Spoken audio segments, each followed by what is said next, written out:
Halo Mas Angga. Nah, Halo. ini. Suaranya Halo, udah selamat sore dokter. sore. Suaranya udah ini. Udah kencang suara saya. Izin. Sudah dok, aman. Oke. Ih, keren abis dok tuh belakang tuh background. Ini yang Iya. kemarin dokter fotoin ke saya belum jadi ya dok ya? Iya. Udah jadi sekarang ya? Sudah jadi. Sudah Wih, jadi. nanti saya main ke Pekanbaru berarti deh. Siap. nunggu nunggu dijemput sama Ciating dulu dari Jakarta. Asik. Oh iya, boleh, boleh. Oke, jadi ini teman-teman ini ada dokter Islami, jadi salah satu jajaran dokter di AFC, teman-teman beliau yang akan hari ini menjelaskan ke kalian semua tentang tema hari ini dari sisi keamanan produknya, tentang bahaya atau nggak manasin makanan dan lainnya. Oke, teman-teman, langsung aja silakan waktu dan tempatnya untuk dokter Islami. Oke, makasih Mas Angga. Nah, memang kalau untuk tema ini Mas Angga nih keren banget ya. Jago abis. Yang relate sama kita ya. Kita kenapa ya? Eh, karena sakit itu mahal. Kadang-kadang kita lalai nih hal yang sepele yang tiap hari kita lakukan itu sangat berdampak buruk ya. Kalau hal sepele tadi itu yang jelek ya, akan berdampak buruk pada kesehatan kita gitu tuh. Jadi mudah-mudahan dengan kita belajar bersama, mudah-mudahan hal yang kecil yang salah kita perbaiki, tapi konsisten mudah-mudahan bisa menjaga kesehatan kita. Nah, yang terus tadi ya, saya udah nyiapkan nih slide kawan-kawan ya, di-spill sedikit ya, pentingnya memes ya. Nah, tapi nggak cuma itu, kawan-kawan saya riset ya, bedah paten ya, kawan-kawan bedah paten. Mungkin bedah paten ini saya pelajari dengan seksama. Kenapa kok satu paten saja itu penelitiannya luar biasa ya, melibatkan banyak hal, kemudian berkolaborasi dengan banyak pihak, terus kemudian apa-apa saja hasilnya. Kenapa kok bisa Subarasi itu bisa eh, apa namanya ini berfungsi regenerasi ya? Kok bisa secepat itu ya pasien saya? Contoh pasien saya ada yang eh, diabetes 15 tahun, terus kemudian mengalami retinopati, pandangannya nggak bisa melihat, terus kemudian beliau nangis ya, nangis kenapa? Karena tidak bisa membaca Al-Quran. Alhamdulillah setelah dilakukan holistic care juga, ya perubahan pola hidup ya, yang salah satunya pola makan ini yang akan kita bahas ya, memanaskan ini ya. Terus kemudian konsumsi nutrisi superfood ya, ditambah pola hidup juga yang diperbaiki. Alhamdulillah dalam 1 bulan eh, sudah bisa melihat atau sudah bisa membaca Al-Quran lagi. Nah, ya, belum belum materinya belum ya. Orang tidak. Jadi seperti itu ya. Nanti mudah-mudahan. Tapi saya spill memang kalau untuk bedah paten ini kawan-kawan bahasanya medis banget ya. Tapi nggak apa-apa. Saya spill sedikit aja. Mungkin di pertemuan selanjutnya ya. Mungkin bedah paten. Kenapa kok bisa luar biasa ya? Satu paten itu kenapa bisa sangat luar biasa? Ya, jadi mudah-mudahan kita berjumpa lagi di Zoom-Zoom selanjutnya ya. Dan saya spill sedikit terkait patennya, mudah-mudahan nanti besok kita bahas. Izin saya share screen ya.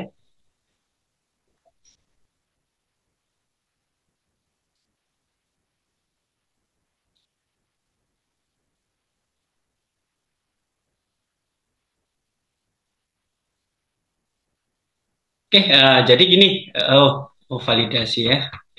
Maaf ya, ke belakang nih. Sebentar.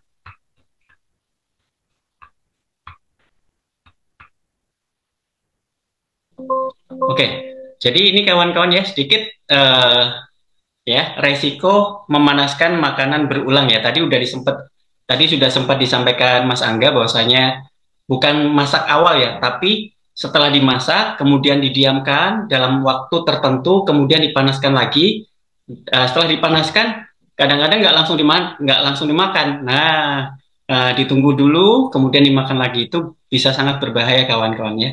Jadi ada resikonya. Mungkin di sore hari ini kita akan belajar sama-sama. Oke. Nah, jadi mekanismenya secara singkat ya kawan-kawan ya, saya sampaikan secara singkat ya. Di dalam secara medis dan biokimia, kenapa beberapa makanan berbahaya jika dipanaskan ulang? Ya, nggak semua makanan ya kawan-kawan ya, nggak semua makanan yang dipanaskan ulang itu berbahaya. Cuma ada beberapa referensi dari jurnal-jurnal yang saya tampung dan saya sampaikan ke kawan-kawan dan ini ya mekanismenya. Jadi mekanisme bahaya pemanasan ulang ini akibat yang pertama ada pertumbuhan bakteri patogen ya. Jadi setelah dipanaskan, kemudian didiamkan, ya ada beberapa spora ya. Setelah dipanaskan, sporanya kumannya mati, sporanya tidak mati. Tetapi setelah didiamkan, kemudian pemanasan karena setelah didiamkan kan harusnya mohon maaf, setelah kita masak kan harapannya makanannya itu sudah habis ya, sudah langsung kita habiskan. Cuma mungkin ada sisa ya, ada sisa, terus kemudian kita tunggu nih sampai malam atau sampai sore ya, kita hangatkan. Nah, disitulah potensi permasalahan ya, di mana ada spora yang di awal dimasak itu dia bakterinya, jamurnya mati, tapi sporanya nggak mati dengan dimasak ya. Nah, saat menunggu tadi, saat penyimpanan dan nanti dihangatkan, apalagi penghangatannya tidak proper ya, kurang, itu sporanya bisa menghasilkan racun. Nah, menghasilkan racun sehingga bisa meracuni makanan, bahkan bisa terjadi kuman-kuman tertentu yang bisa tumbuh. Nah, ya, jadi yang pertama mekanismenya adalah pertumbuhan bakteri patogen atau toksin. Nah, kemudian kawan-kawan ya, di yang kedua mekanismenya, apalagi protein ya, apalagi protein ini kalau dipanaskan itu akan rusak. Nah, apalagi kalau dipanaskan secara berulang-ulang. Nah, dari referensi yang ada memang kalau dipanaskan secara berulang, maka ya protein mengalami degradasi. Jadi nanti dari konturnya lebih padat, lebih susah dicerna ya. Kemudian proteinnya pun protein gizinya pun berkurang ya. Sudah gizinya berkurang, lebih keras ya, kemudian bisa menyebabkan konturnya padat dan mengakibatkan sampah ya, atau dalam arti lain waktu proses metabolisme di usus itu meningkat ya, jadi lambat ya, jadi butuh waktu lebih lama sehingga sampah protein ini akan berlangsung lama di dalam usus. Nah, apalagi lemak ya, lemak kalau dipanaskan ulang yang awalnya lemak jenuh, lemak tak jenuh ya, menjadi lemak jenuh. Nah, itu ya hati-hati ya. Nah, kemudian ada beberapa konsep konversi senyawa berbahaya. Nah, tadi sempat disinggung Mas Angga nih. Nah, ada makanan tertentu atau sayuran tertentu nih kalau dipanaskan, nah terjadi konversi senyawa yang berbahaya. Nah, dan mungkin kawan-kawan sering juga tuh dengar tuh, oh sayur ini kalau dipanaskan nggak boleh ya. Nah, akan kita bahas ya, karena memang terjadi konversi senyawa dari yang aman menjadi senyawa yang berbahaya. Nah, jelas yang selanjutnya terjadi penurunan nilai gizi ya, jelas ya. Kalau misalnya ada salah satu contohnya vitamin C ya, vitamin C, di mana vitamin C ini dia sangat pekat terhadap panas. Kalau misalnya panas awal itu udah berkurang, dipanaskan lagi maka nilai gizinya juga akan turut berkurang. Nah, yang terakhir yang serem ya. Nah, yang terakhir yang serem, peningkatan indeks glikemik ya. Jadi memang benar sesuatu makanan yang kita konsumsi saat panas itu memiliki nilai indeks glikemik yang tinggi. Ya, saya sarankan memang makanan kalau bisa ditunggu dingin dulu, kemudian baru dimakan. Nah, ini nambah masalah baru, ya. Sudah dingin, kemudian dipanaskan lagi langsung dimakan. Jadi indeks glikemiknya makin meningkat. Oke. Nah, jadi kita bahas satu-satu ya. Nah, jadi pertumbuhan bakteri patogen dan toksin apa dok? Ya, di makanan apa dok yang sering terjadi mekanisme tersebut? Jadi ini dicatat ya, nasi, kentang, ayam, nah bisa mengandung spora bakteri. Nah, seperti Bacillus cereus, Clostridium botulinum, bahkan bisa Salmonella. Nah, dia ini spora ya, spora bakteri. Itu kalau dibilang salah satu bentuk bakteri bertahan hidup ya, dia membuat spora. Nah, membuat spora sehingga spora ini kalau misalnya dibiarkan lama setelah makan dimasak, kemudian dibiarkan lama, spora ini akan berkembang biak. Ya, spora tahan panas ya, bertahan saat dimasak. Nah, saat makanan disimpan di suhu ruang, spora berkecambah ya, kemudian bakteri tumbuh menghasilkan toksin. Nah, dampak klinisnya apa dok? Nah, bisa keracunan kawan-kawan. Hati-hati ya, kita kan marak tuh ada banyak MBG keracunan. Nah, salah satunya ini kalau misalnya mas kan karena terlalu banyak lama ya, mungkin masaknya di malam misalnya, kemudian paginya dihangatkan. Nah, ini sangat berbahaya. Ya, jadi nanti kalau ada kawan-kawan yang punya proyek pemerintah MBG ya, jangan dipanaskan ya. Jadi kalau bisa fresh ya, segar. Kenapa? Karena nanti bisa anak-anak yang makan tuh bisa keracunan ya, terutama di nasi, kentang, dan ayam. Nah, kemudian, degradasi protein dan lemak. Nah, pemanasan ulang juga bisa merusak protein dan lemak ya. Protein apa saja dok yang bisa rusak? Ya, rata-rata yang paling banyak adalah telur, daging, jamur ya. Ya, nah, proteinnya mengalami denaturasi berlebihan, sehingga sulit dicerna kawan-kawan. Nah, sulit dicerna ini mengakibatkan sampah berlebihan di usus. Ingat, sampah berlebihan di usus cikal bakal penyakit ya, seluruh penyakit yang ada dalam tubuh kita. Jadi waktu pembersihan usus jauh lebih lama ya, sehingga zat racun ya akan diserap ya, sampah diserap, kemudian terlalu lama nempel bisa terjadi peradangan usus ya. Peradangan usus akhirnya terjadi leaky gut. Nah, terjadi kebocoran dari sel atau dinding sel usus ya. Nah, disitulah cikal bakal penyakit, bisa autoimun, bisa sel tumor, sel kanker ya. Jadi gampang masuk ya, hati-hati. Nah, dengan memanaskan protein ya, kita bisa berbahaya, hati-hati. Nah, kemudian selain protein dok, lemak ya. Lemak yang teroksidasi kawan-kawan ya, menghasilkan radikal bebas dan aldehid. Nah, ini di dalam usus menyebabkan inflamasi. Nah, inflamasi ini bahaya. Kalau radang usus, ya radang dinding usus, gampang terjadi leaky gut. Nah, kalau misalnya terjadi leaky gut, sampah banyak masuk. Nggak cuma itu aja, lemak yang sudah teroksidasi biasanya mengandung stres oksidatif. Nah, bisa menyebabkan peningkatan radikal bebas yang berlebihan, sehingga gampang terjadi aterosklerosis atau sumbatan pembuluh darah. Nah, kawan-kawan ya ingat, ya kalau masak ya, secukupnya, jangan dipanaskan kalau bisa ya. Jadi makan secukupnya, nanti masak lagi ya. Itu yang disarankan ya, terutama protein dan lemak ya. Oke, selanjutnya. Nah, ini senyawa berbahaya ya. Senyawa berbahaya apa, Dok? Nah, senyawa berbahaya yang sering kita lakukan tanpa sadar ya adalah bayam. Nah, ya, ada 3 yang saya notice, saya dapatkan di jurnal, yaitu bayam, bit, dan seledri. Mungkin kita yang lebih sering adalah bayam. Nah, bayam ini itu mengandung nitrat. Nah, ya, nitrat setelah dimasak ada nitratnya ya. Nah, kemudian disimpan. Kemudian dilakukan pemanasan ulang. Nah, nitratnya ini berubah jadi nitrit. Nah, nitrit ini yang berbahaya, ya, mengganggu oksigenasi dari darah.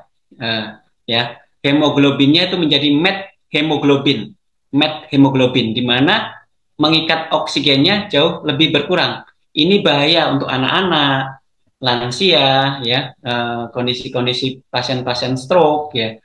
Ini pasien-pasien dengan kelainan jantung ini sangat berbahaya. Ya, ingat, nanti kadang kita kan kerja nih Mas Angga, kemudian kita masak nih, ada orang sakit di rumah, kebetulan yang sakit di rumah tuh stroke. Nah, kemudian kita pulang, oh kok belum dimakan nih, bayamnya nggak habis, dipanaskan ulang. Nah, disitulah kenapa kok kita obatin, kita kasih nutrisi kok nggak sembuh-sembuh. Karena kenapa? Karena kita tanpa sadar merusak sel yang sudah harusnya kita perbaiki, kita rusak lagi. Nah, dengan cara itu tadi memanaskan bayam. Hati-hati ya kalau kawan-kawan memanaskan bayam. Jadi kalau bisa bayam nggak usah dipanaskan. Kalau habis, kalau nggak habis dok, ya mohon maaf dibuang saja di mana ya, dibuat ditaruh di tanaman ya supaya nitrit ini juga bisa didaur ulang oleh tanah ya, oleh tumbuhan sehingga nanti bisa dibuat nutrisi untuk tumbuh-tumbuhan kita. Nah, selanjutnya terjadi penurunan nilai gizi dengan cara kalau kita memanaskan ulang makanan ya. Nah, di mana ada vitamin sensitif ya. Jurnal yang saya dapat ini ya, yang lebih dominan, yang lain belum signifikan ya. Di mana vitamin yang peka terhadap panas seperti vitamin C, kemudian ada folat ya, dan beberapa antioksidan. Ya, antioksidan penting untuk di dalam tubuh kita ya untuk menangkal radikal bebas ya, itu rusak. Nah, jadi sayur-sayuran yang kita lebih banyak ya di sayur-sayuran, buah-buahan itu kalau dipanaskan ulang ya, vitamin-vitamin yang ada di dalam sayur tersebut akan hancur, akan berkurang. Nah, apalagi antioksidan ya, sama nih. Jadi gini, saya kebetulan ada penelitian ya, penelitian uji aktivitas antibakteri Camellia sinensis ya, teh hijau terhadap pertumbuhan Staphylococcus aureus secara in vitro. Nah, jadi ada antioksidan ya, epigallocatechin galat ya, ECGC itu kalau kena panas yang berlebihan itu bisa rusak. Nah, bisa rusak jadi tannin ya. Jadi efek antioksidannya yang harusnya epigallocatechin galat ya di dalam teh hijau itu kalau dipanaskan ulang, kalau teh ya kawan-kawan teh kemudian kawan-kawan panaskan lagi, nggak ada antioksidan sama sekali kawan-kawan ya, jadi hilang. Nah, antioksidan ini di dalam teh hijau itu 200 kali lipatnya vitamin C kawan-kawan. Nah, jadi sayang kalau misalnya kita panaskan lagi percuma.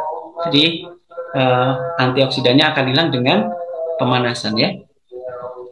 Oke, antioksidan, vitamin C, ada folat ya, ada kandungan-kandungan folat ya, hati-hati, jangan dipanaskan karena rusak.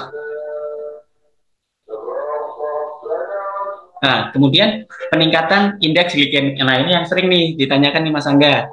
Nah, dok, kalau makan nasi panas tuh bagus nggak dok? Nah, saya jawab ya, di mana ini ya,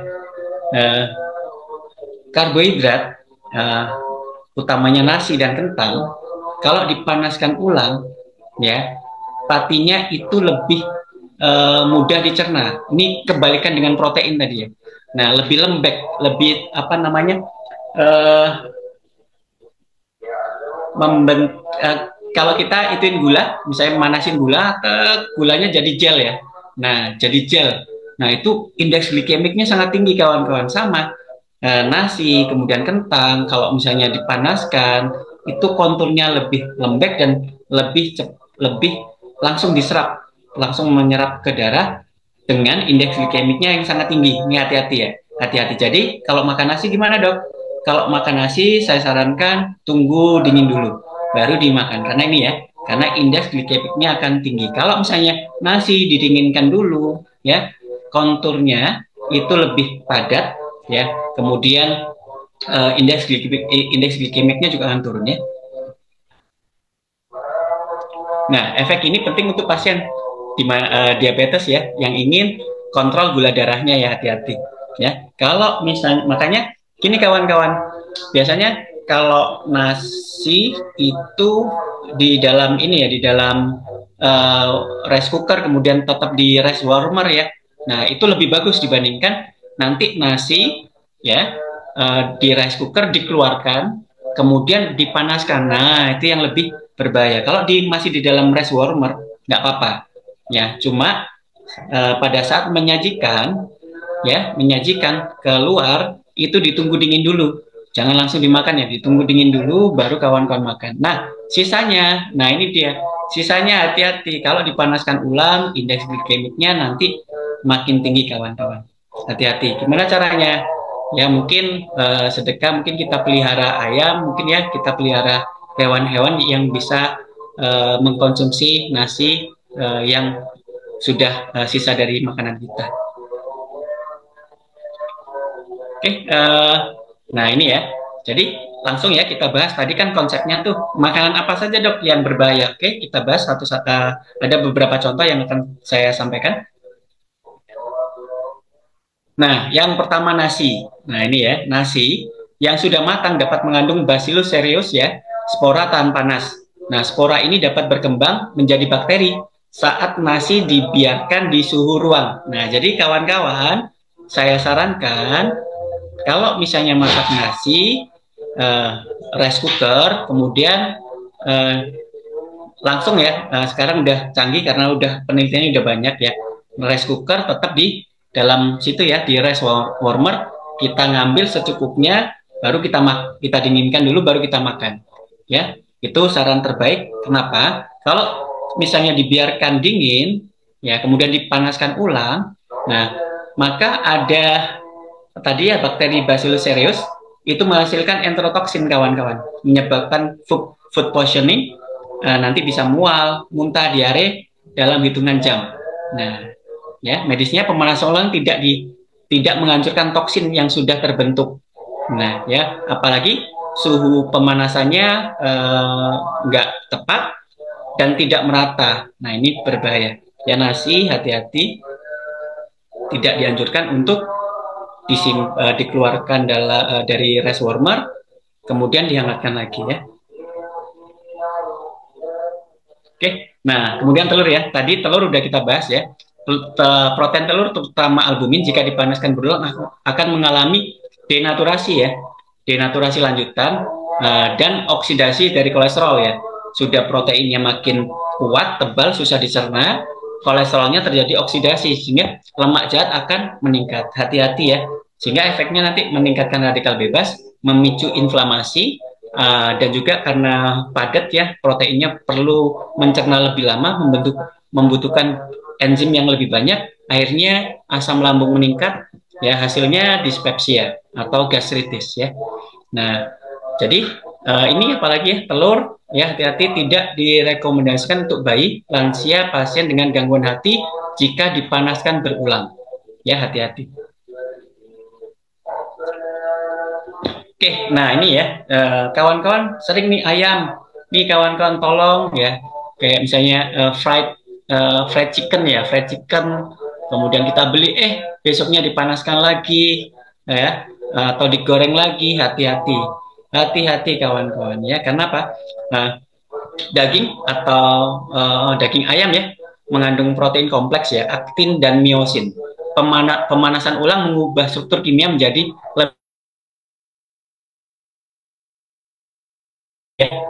pas pada saat makan makanan misalnya ayam ya, daging ayam itu jauh lebih keras. Nah, kalau sudah dipanaskan ulang atau digoreng ulang, itu jauh lebih keras kawan-kawan. Dan itu susah dicerna. Ya, peningkatan enzim berlebihan, energi modal untuk mencerna makanan juga berlebihan. Waktu makanan ini tinggal di usus itu jauh lebih lama kawan-kawan. Nah, makin banyak sampah yang menumpuk di usus kita. Nah, cikal bakal sumber penyakit di dalam tubuh kita. Ya, hati-hati. Jadi, ingat ayam, daging, tolong ya, daging olahan ya utamanya ya. Kalau dipanaskan hati-hati ya. Nah, apalagi jika ditempatkan di tempat penyimpanannya nggak tepat ya, bisa ada bakteri atau kuman ya, Salmonella dan Campylobacter ya. Nah, menyebabkan GEA malah ya, ada dari kontaminasi dari bakterinya ya. Nah, apalagi hati-hati ya kalau memanaskan ayam dan daging kita kasih ke orang-orang yang sistem imunnya belum maksimal ya. Nah, salah satunya anak, lansia, kemudian penderita kanker ya. Ini sangat berbahaya ya. Ini mungkin kawan-kawan yang di sini ya, baik ada yang keluarganya kena kanker, ada yang mungkin kena kanker ya. Jangan memanaskan makanan ya atau goreng ulang ya, bahaya ya. Ini jamur ya. Ada makanan-makanan yang mengandung, ada ini ya, bukan mengandung jamur ya, jamur-jamur yang bisa dimakan. Nah ya, Nah, jadi kalau jamur dipanaskan ulang setelah kita simpan, ya, ini juga berbahaya kawan-kawan ya, karena jamur kayak protein dan asam amino. Setelah dimasak, protein mudah terurai dan bila dipanaskan kembali dapat menghasilkan produk degradasi yang bersifat toksin. Nah, hati-hati ya. Kalau kawan-kawan masak jamur, ya, kalau bisa habiskan. Jangan dipanaskan ulang. Bisa keracunan ya. Oke. Nah, kentang tadi ada nasi dan kentang ya sama. Kalau nasi tadi cereus ya bakterinya. Kalau di kentang Clostridium botulinum ya. Nah, jadi ini bahaya nih. Lebih bahaya ya kalau kentang ini didiamkan kemudian dipanaskan ulang, pemanasannya tidak merata dan tidak maksimal. Nah, sehingga ada bakteri Clostridium botulinum yang menghasilkan racun. Nah, racun ini menyebabkan paralisis otot, ototnya jadi lemas ya, meski jarang tapi tetap berbahaya dan berpotensi fatal ya, hati-hati ya. Oke,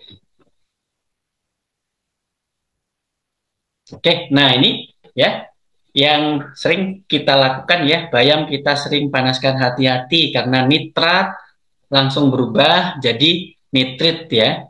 Nah, nitrit ini berbahaya, bisa menyebabkan hemoglobin susah eh, mengangkut oksigen. Nah, bahayanya hati-hati ya pada bayi ya. Nah, bahkan kalau misalnya kita berikan bisa menyebabkan blue baby syndrome ya, hati-hati. Kemudian kalau dewasa menyebabkan hipoksia juga ya, kekurangan oksigen kalau sudah terbentuk met hemoglobin, hati-hati. Susu, hati-hati, susu tidak direkomendasikan untuk dipanaskan ya, dipanaskan ulang maksudnya ya. Setelah dipanaskan, kemudian, oh sayang nih, sudah, kalau susu kan setelah 2 jam ya, kalau bisa udah habis, kalau kalau sudah sudah apa namanya, sudah masih ada sisa, kalau bisa dibuang, jangan dipanaskan lagi. Nah ini biasanya ini dok, yang sering saya jumpai itu ASI ya, ASI, kemudian ada pumping, kemudian ditaruh botol, kemudian bayinya nangis, kita panaskan, ya, kita panaskan, bayinya udah tidur. Nah, kita panaskan dalam botol ya. Nah, ini sudah rusak kawan-kawan. Jadi eh, tidak direkomendasikan untuk dimasukkan kulkas lagi, ya. Kemudian dipanaskan lagi, ya bahaya. Jadi penurunan nilai gizi juga signifikan, kemudian ada gangguan pencernaan, takutnya terkontaminasi dengan bakteri ya, dan juga terjadi oksidasi lemak ya. Nah, oksidasi lemak ingat di dalam tubuh menyebabkan peningkatan radikal bebas yang luar biasa ya. Selain gula, oksidasi lemak ini juga menyebabkan peningkatan radikal bebas yang besar ya, dan ini menyebabkan inflamasi di dalam darah. Nanti bayinya juga bisa kena autoimun, kemudian alergi dan kerusakan selnya terus-menerus, dan terjadi penurunan pembentukan sel atau pematangan sel atau organ-organ di dalam bayi.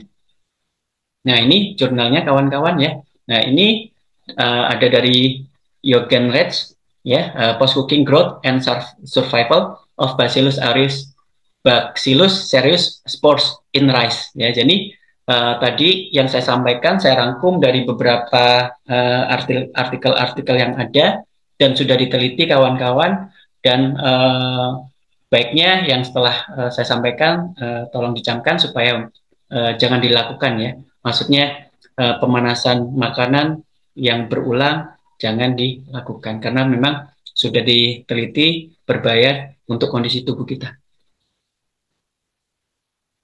Nah, oke. Nah, itu kan dok, dok pertanyaan dok kan tadi yang dokter sebutkan tadi makanan-makanan yang nggak boleh dok. Kan nggak semua makanan dokter sebutkan. Nah, jadi kalau misalnya makanan-makanan yang tidak saya sebut, nah pertanyaannya dok, bagaimana dok kalau uh, memanaskan makanan supaya tetap bagus, supaya tetap sehat dok, dan tidak uh, meningkatkan permasalahan kesehatan di dalam tubuh kita.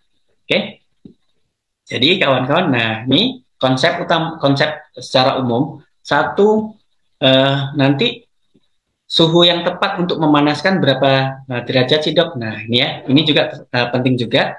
Kemudian waktu pemanasan, ya, berapa lama waktu pemanasan. Kemudian penggunaan wadah dan penutup. Nah, di mana setelah kawan-kawan masak, kemudian disajikan, kawan-kawan kalau bisa menggunakan wadah penutup supaya apa? Supaya tidak terkontaminasi ya.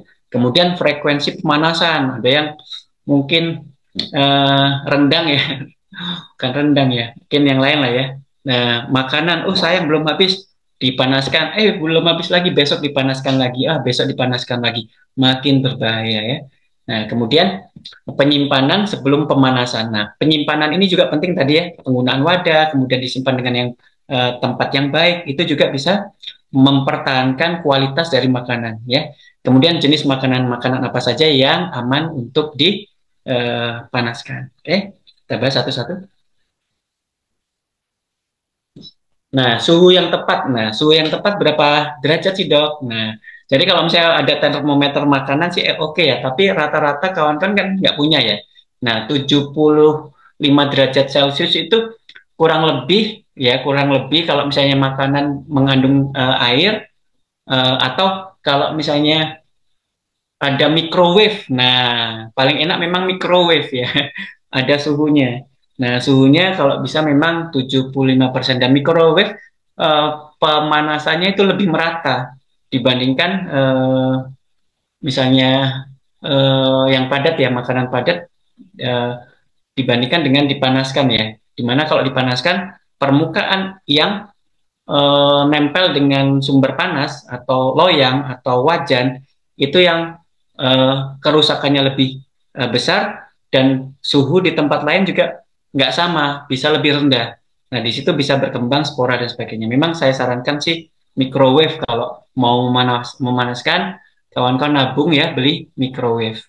Ya, nah di mana di atas suhu 75 derajat itu bisa membunuh bakteri patogen ya, seperti salmonella tadi yang saya sebutkan ya, Bacillus cereus, kemudian listeria ya, dengan memanaskan 75 derajat atau di atas 75 derajat ya. Itu suhu yang tepat yang bisa kita lakukan.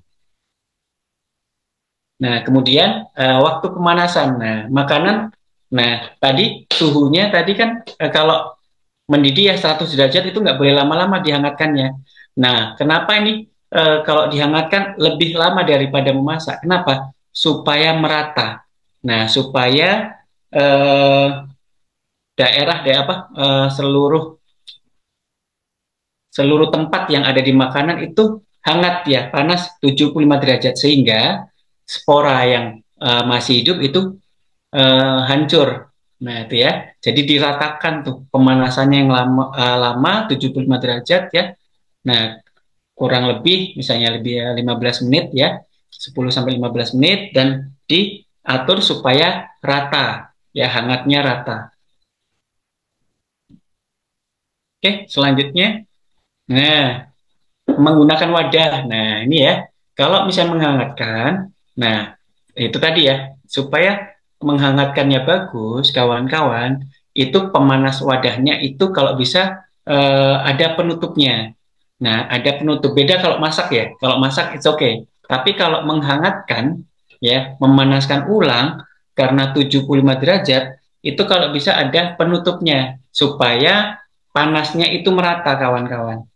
Nah, dengan panas yang merata ini bisa mengurangi satu ya oksidasi minyak karena ada beberapa daerah yang terlalu panas ya bisa teroksidasi lebih, daerah lain malah nggak panas, malah di situ tumbuh bakteri ya. Jadi kalau panas gunakan tempat yang ada penutupnya, bersih dan ada penutupnya. Nah, kemudian frekuensi. Nah, ini frekuensinya, kawan-kawan. Kalau mau memanaskan makanan, ya, panaskan hanya satu kali saja.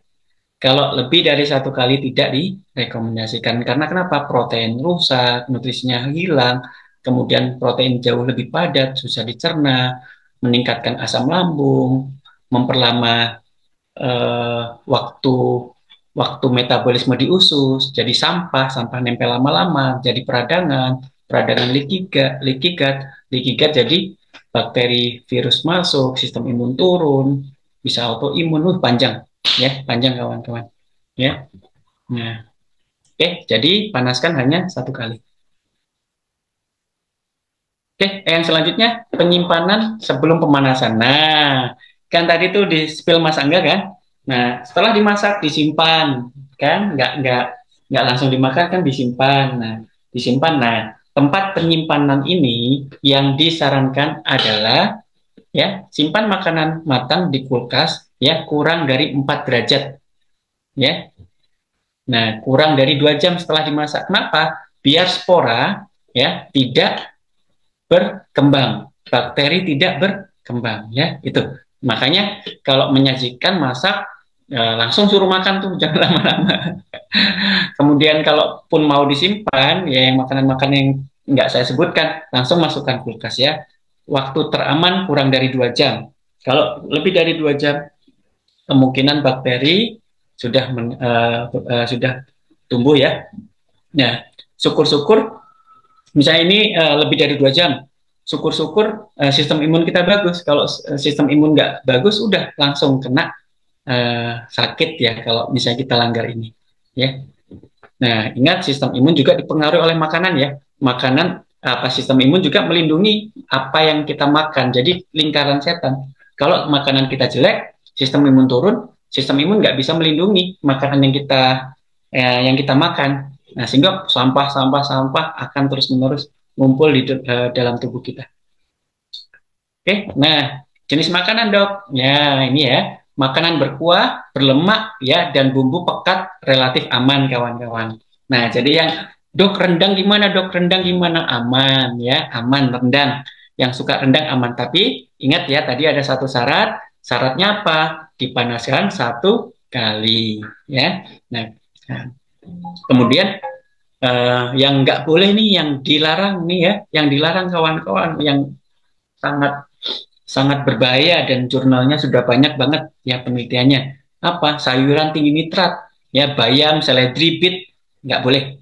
Nah telur nggak boleh, ya nasi lama kemudian tanpa pendinginan kemudian dipanaskan lagi nggak boleh ya, hati-hati.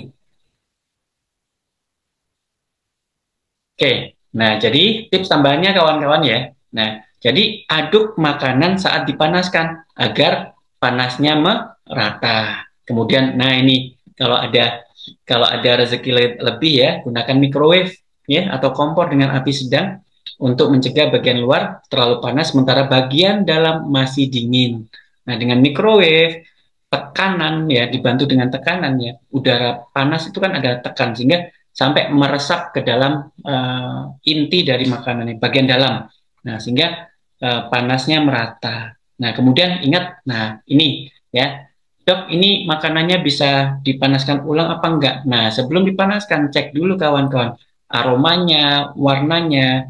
Jika berubah signifikan, udah jangan dipanaskan, jangan dikonsumsi. Ya, oke. Nah, untuk makanan berprotein tinggi, ayam, ikan, telur, lebih cepat dikonsumsi setelah dipanaskan. Jangan disimpan lama lagi, misalnya. Taruhlah misalnya yang apa ya, ini mohon maaf ya, mungkin protein tinggi, eh, ada beberapa referensi yang menyebutkan boleh dipanaskan, tapi tidak saya rekomendasikan ya. Nah, tapi ada syarat lagi. Kalau misalnya makanan ya setelah dimasak kemudian disimpan kemudian dipanaskan, nah saya sarankan langsung segera dimakan, jangan nunggu lagi ya, itu tipsnya. Nah oke, kawan-kawan, nah itu tadi kawan-kawan kita bahas terkait pentingnya eh, apa resikonya memanaskan makanan. Jadi mudah-mudahan kawan-kawan ambil pelajarannya ya. Nah, ini materi kedua kawan-kawan nih. Oke, sebelum kita masuk ke materi kedua, kita absen dulu dong. Kawan-kawan masih semangat apa enggak? Udah masih ngantuk apa enggak? Sudah ngantuk apa masih semangat nih kawan-kawan? Silakan di chat. Oke, silakan di chat kawan-kawan, masih ngantuk, sudah ngantuk atau masih semangat?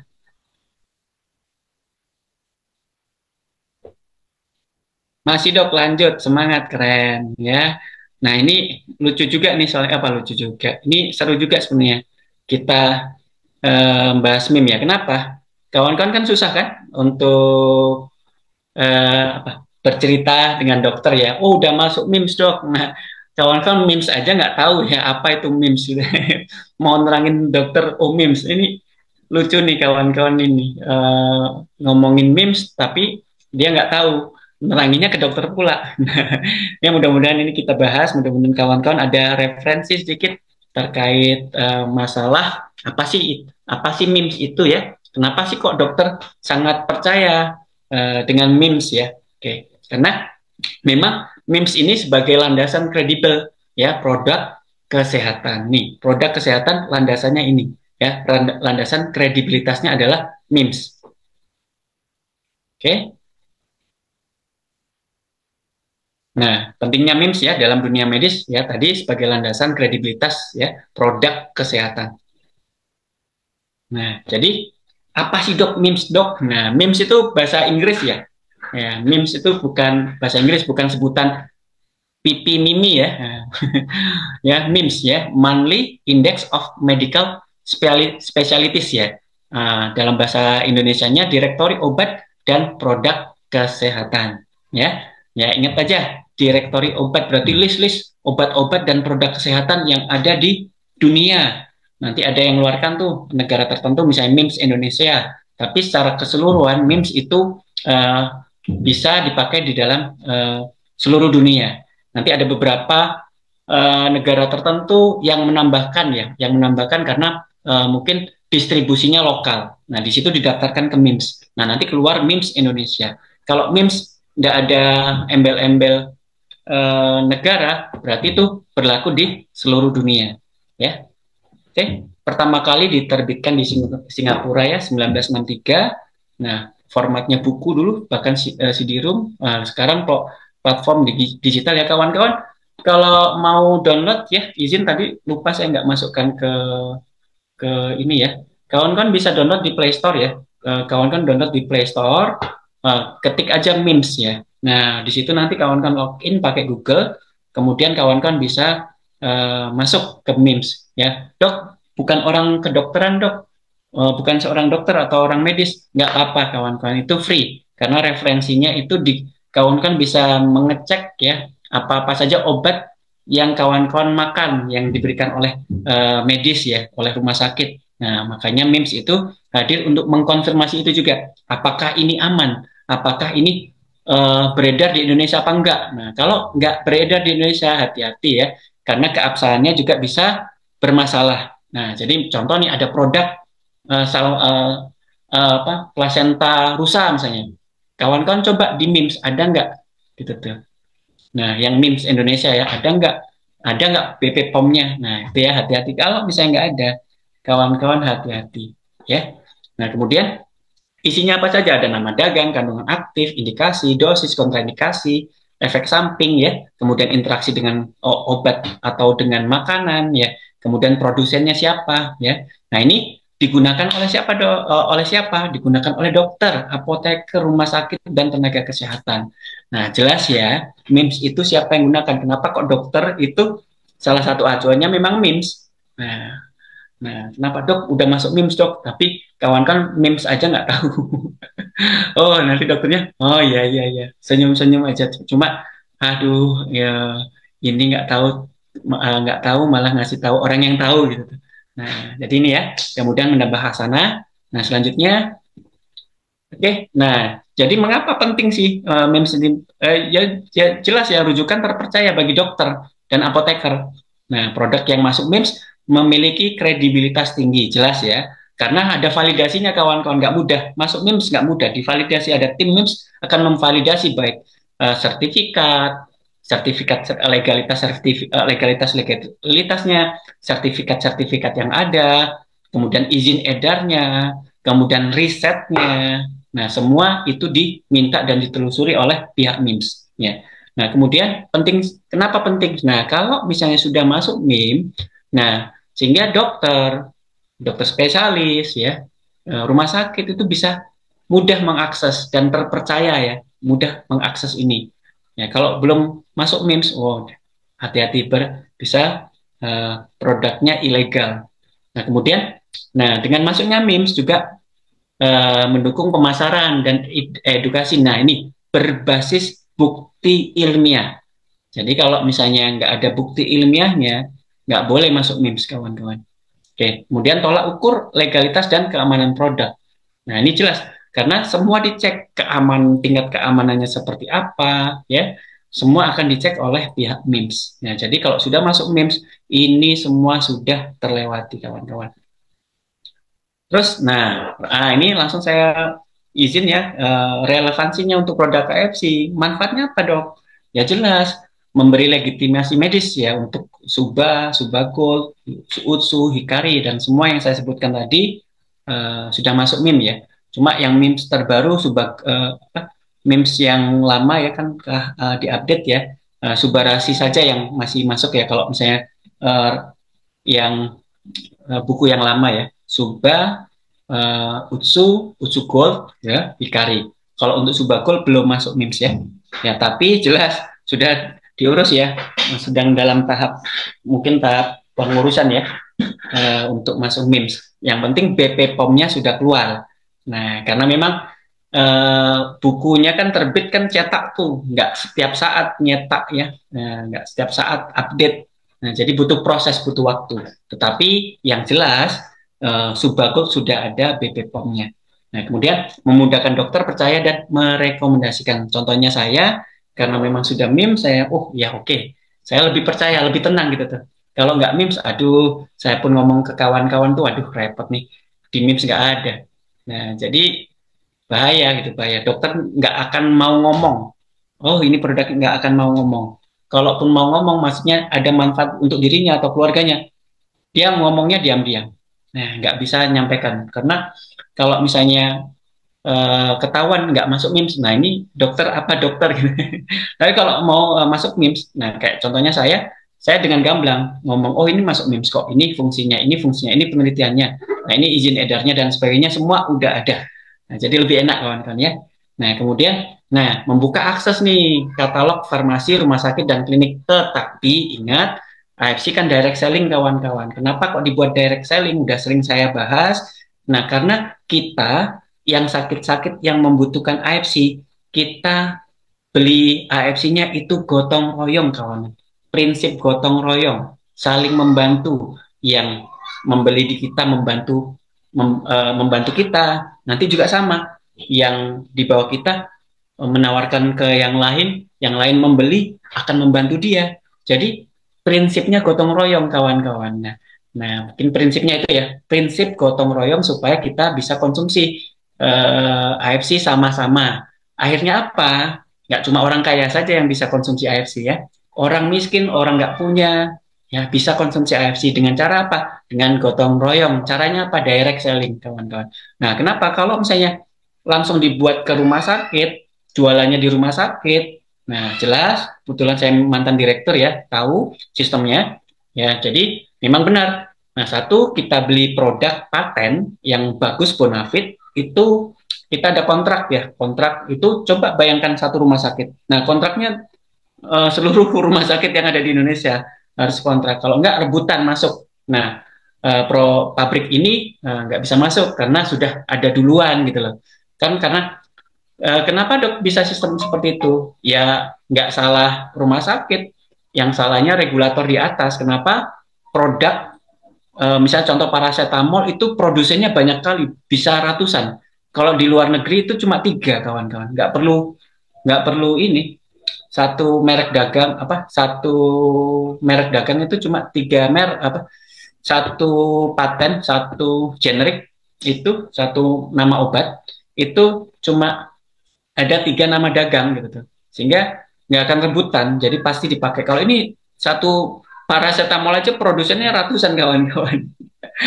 Ya aduh, yang ya sistem ya di Indonesia ini sistemnya mungkin kurang bersahabat karena regulatornya mungkin, mudah-mudahan kita ketemu pemimpin yang baik, regulator yang baik sehingga menata itu semua. Nah, sehingga hasil akhirnya ya bermanfaat untuk kawan-kawan, untuk masyarakat yang lebih luas. Nah, oke. back to masalah. Nah, kalau misalnya dijual secara normal ke rumah sakit ya, kalau retail mungkin di Watson mungkin kawan-kawan banyak cerita. Kalau ini versi saya, kalau masuk di rumah sakit itu pasti kontrak rumah sakit, kontrak itu dalam arti yang sah, ini sah, maksudnya tidak ada intinya legal ya, prosedur yang legal. Nah, kemudian kontrak itu miliaran. Nah, kemudian setelah kontrak kita beli produk itu kena pajak pembelian. Nah, kenapa? Produsennya kan jual tuh, jual ke kita, dia harus bayar pajak. Pajaknya itu dibebankan ke pembeli. Nah, jadi kan kita berarti kan kita kena pajak pembelian. Nah, kena. Kemudian otomatis kita ambil margin 30 sampai 40%. Nah, margin margin obat ya. Kenapa, Dok, kok marginnya ada, Dok, beli obat? Ya iya, kan rumah sakit ada karyawan, kawan-kawan. Kalau misalnya nggak ambil untung di situ, gaji karyawan dari mana, kawan-kawan? Gaji dokternya dari mana? Ya, karena itu bagi-bagi. Operasional rumah sakit nggak mudah. Banyak banget, harus akreditasi, kemudian alat-alatnya itu harus dikalibrasi, kemudian kunjungan pajak dan semua pengeluaran pengeluaran yang sangat besar, kawan-kawan. Jadi susah untuk mengatur rumah sakit, apalagi di era BPJS. Tetapi kalau misalnya bisa dikontrol dengan baik, bisa mendapatkan keuntungan. Nah, itu ya. Jadi kena pajak tuh, pajak pembelian, margin, kemudian dijual ke pasien kena pajak penjualan. Nah, pajak penjualan. Nah, terus kemudian belum lagi seminar dokter. Kan nggak bisa ujuk-ujuk dokternya tahu nih obatnya apa, fungsinya apa. Dia harus seminar. Oh ini dok, buktinya seminar gini-gini. Oke, dia paham. Akhirnya dia mau menggunakan obat tersebut. Nah, kemudian kita gaji juga orang yang menerangkan ke dokter. Nah, rep namanya, medical representative. Nah, itu digaji juga. Nah, bayangkan kawan-kawan, kalau AFC, Subal, Utsu, Hikari dibuat sistem seperti ini, harga satu boxnya bisa 3 juta, kawan-kawan. Kalau 2 box bisa 5 juta sampai 6 juta. Nah, hanya orang kaya saja yang bisa beli. Makanya dibuat direct selling, fungsinya apa? Supaya kita semua, baik seluruh kalangan ya, kalangan yang atas, menengah, bawah itu bisa memiliki kesempatan untuk konsumsi AFC dengan cara apa? Gotong royong. Dan insya Allah ini luar biasa ya, transformasinya luar biasa, visinya luar biasa. Dan saya terharu di kenapa kok dibuat seperti ini, dan alhamdulillah perusahaannya pun amanah, banyak orang baik, leadernya orang kantor dan semuanya yang saya kenal alhamdulillah baik-baik semua, sangat membantu kita. Kemudian meningkatkan daya saing, jelas kalau udah masuk MIMS udah daya saing ya, jelas pamornya naik. Nah kemudian ini jembatan antara riset ilmiah dan praktis klinis. Kenapa? Yang produsen obat itu misalnya AFC itu kan sudah peneliti tuh.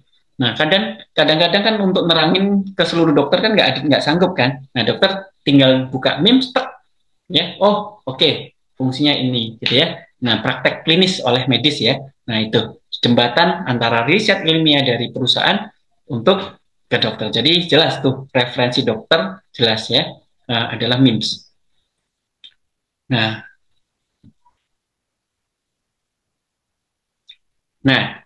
legalitas ya. Nah, tahapan validasi sedikit aja.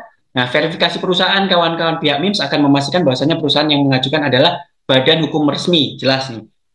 Kemudian harus ada izin edar BPOM. Nah, ya, ini wajib. Pertama, legalitas perusahaan, ya, harus ada ini. Kalau nggak ada ini, jelas nggak bisa masuk MIMS. Terus kemudian pemeriksaan dokumen. Nah, dokumen banyak, kawan-kawan, sertifikat bebas hormon, bebas radioaktif dan kawan-kawan. Dokumen legalitas kalau dia importir, distributor kalau distributor, ya, label dan brosur resmi dan kawan-kawan, banyak pemeriksaan dokumennya. Ya, terus kemudian evaluasi klaim produk. Nah, riset, kemudian ini berdasarkan fungsinya harus ada penelitian, ya, harus valid dan evidence based. Nah, baru bisa menyantumkan di dalam MIMS ya, kawan-kawan. Nah, ini karena memang punya tim editorial dan farmasi yang akan menilai apakah klaimnya valid ya, evidence based dan sesuai dengan aturan ya. Nah, terus kemudian teknisnya format produk di MIMS itu mengikuti standar ya, brand name, generic name, komposisi, indikasi dan lain-lain. Kemudian pihak MIMS akan meminta data lengkap sebelum masuk ke platform mereka. Nah, ini tahap-tahapannya ya, yang lebih lebih ngeri yang ini ya, evidence base ya, berdasarkan bukti, penelitian. Nah, patennya apa diteliti. Nah ini, oke, ini secara umum. Nah, legalitas AFC ya, AFC ya. Nah, jelaskan dicek itu validasinya. AFC itu apa sih? Ya, AFC itu AFC Jepang ya, berdiri sejak 1969 ya di Jepang ya, bergerak di bidang suplemen kesehatan ya, kosmetik dan farmasi, bukan perusahaan multi level ya. Ingat, bukan perusahaan multi level tapi perusahaan farmasi yang bergerak di bidang suplemen kesehatan, kosmetik dan farmasi. Sudah tercatat di Tokyo Stock Exchange ya, punya sertifikat GMP, Good Manufacturing Practice, ISO dan paten dan memiliki paten riset nutrisi. Nah, oke. Nah, kemudian ini AFC Indonesia beroperasi resmi ya sebagai importer dan distributor dari produk AFC Jepang ya. Nah, sudah mengantongin izin, kemudian terdaftar di Kemenkumham ya sebagai badan usaha resmi, dan produk sudah memiliki sertifikat halal dari MUI ya. Nah, izin edar BP POM sekian ya, produk Subarasi Utsukushi. Nah, ini izin edarnya, sertifikat halal. Nah, ini kita lihat ya. Kita lihat. Nah, ini dia. Nah, sertifikat-sertifikat yang dimiliki oleh AFC ya. Ini penting ya. Memang yang kemarin dicek ya, akreditasi terkait produsennya ya, pabriknya ya. Nah, pabriknya harus menerapkan standar-standar yang tinggi di Jepang. Nah, akhirnya keluarlah sertifikat-sertifikat ya. Ada mungkin hasil produknya diuji, kemudian keluarlah sertifikat ya, sertifikat organik, sertifikat bebas hormon, sertifikat free cells ya, kemudian bebas radiasi nuklir. Nah, ini barusan keluar ya. Ini adalah sertifikat bebas radiasi dari Utsukushi, Subarasi dan Hikari, maaf ya. Oke, nah ini sudah keluar halal sertifikat Indonesia ya untuk AFC, HD, AMS Life Science ya. Untuk produk, ini produknya AFC Subarasi, Utsukushi Gold sama Hikari sudah halal. Ini penting kawan-kawan, silahkan screenshot kalau yang belum punya.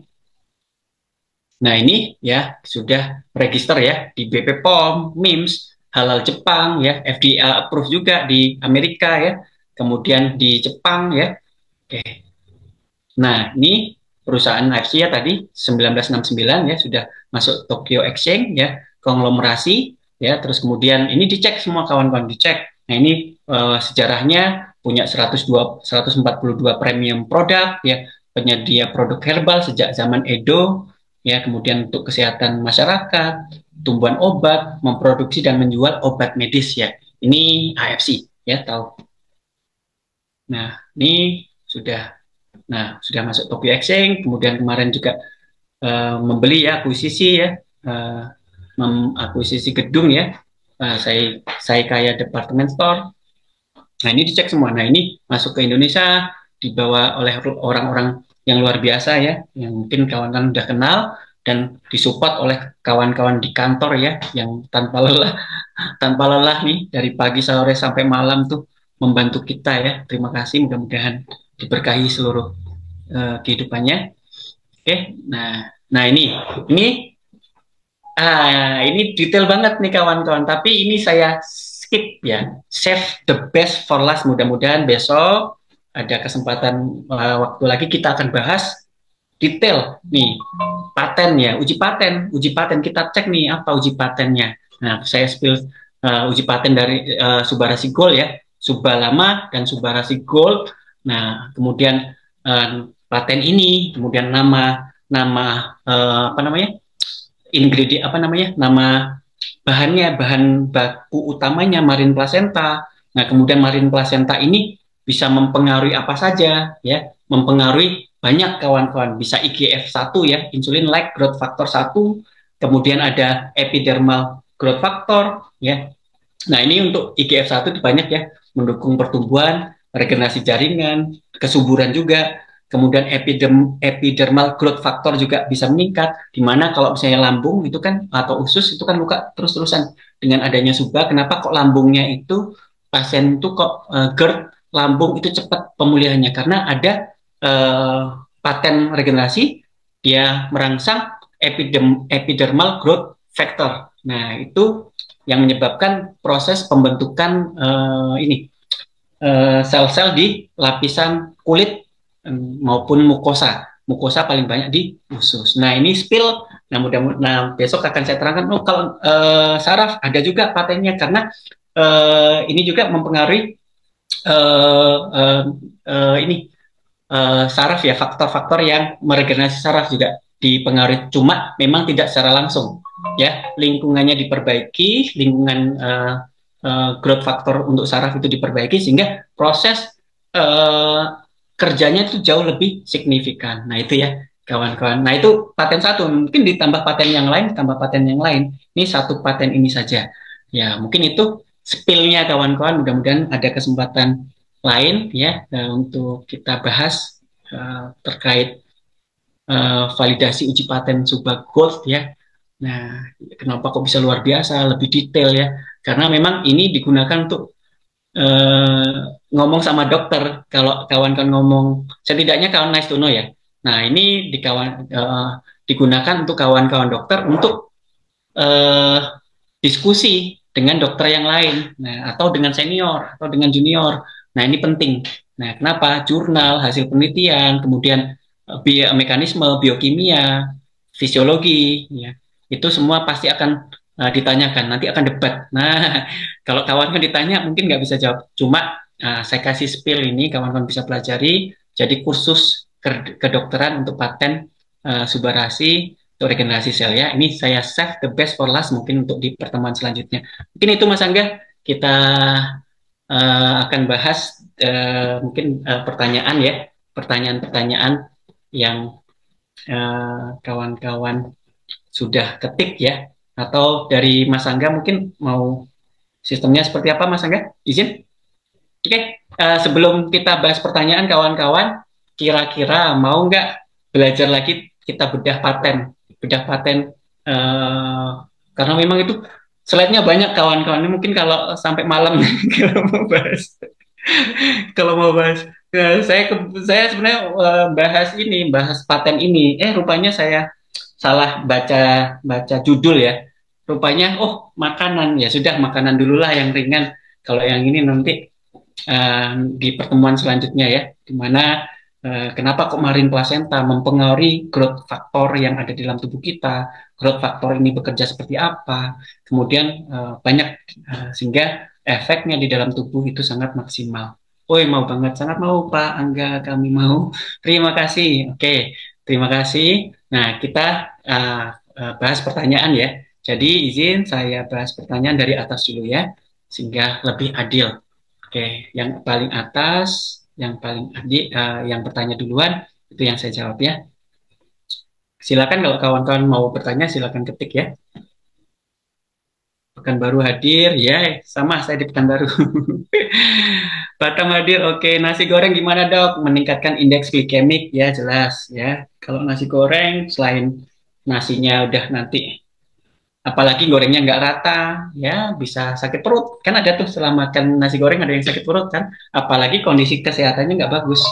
Nah kondisi orang sakit ya kalau nasi goreng bikinan sendiri dok ya sudah pastikan setidaknya gini pastikan gorengnya rata ya jangan sek, sek, sek. Takutnya nasi yang udah lama yang udah apa namanya disimpan lama sudah tumbuh spora. Nah itu tadi dimasak ya dimasak ya bukan dihangatkan kan dimasak ulang ya memang indeks glikemiknya naik indeks glikemiknya nasi goreng dibanding nasi biasa tuh naik itu meningkat cuma kalau misalnya terpaksa nah masaknya yang harus bagus kenapa nasi yang sudah didinginkan itu mengandung spora bakteri kalau gorengnya nggak rata bisa keracunan ya seperti itu jawaban nasi goreng. Kalau nasi dimasukkan ke kulkas terus besok kalau mau dimakan dipanaskan boleh nggak dok? Oke, ada syaratnya kawan-kawan ya. Syaratnya itu tadi nasi itu eh, setelah dikeluarkan kurang dari 2 jam ya harus langsung masuk kulkas. Kemudian kalau mau dipanaskan boleh minimal suhunya 75 derajat. Kemudian setelah dipanaskan langsung dimakan. Maksudnya ditunggu dulu sampai dingin ya, maksudnya ditunggu dulu sampai dingin, jangan ditunggu lagi. Nanti kalau udah ditunggu lagi, bakteri atau sporanya sudah timbul toksin ya, seperti itu ya. Boleh dengan batas 1 kali.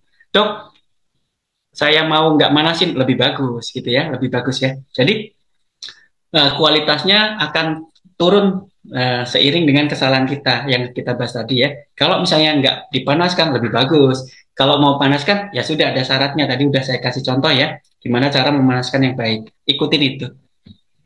Dok, maaf untuk jamur kuping, apakah mengalami degradasi, dok? Ya, rata-rata semua jamur mengalami degradasi karena bentuk jamur itu lebih seperti apa ya? Dia tumbuhan tapi memiliki karakteristik seperti hewan ya. Ada ya bahasa awamnya seperti itu ya. Kalau medisnya nggak seperti itu.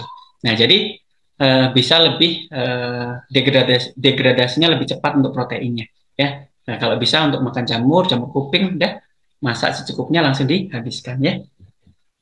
Ya, sama degradasi juga ya. Dimasak dalam bentuk sop. Ya, sama deh. Dok, kalau ya udah dok terpaksa dok. Oke, panaskan cuma 1 kali ya. Kemudian kita masak.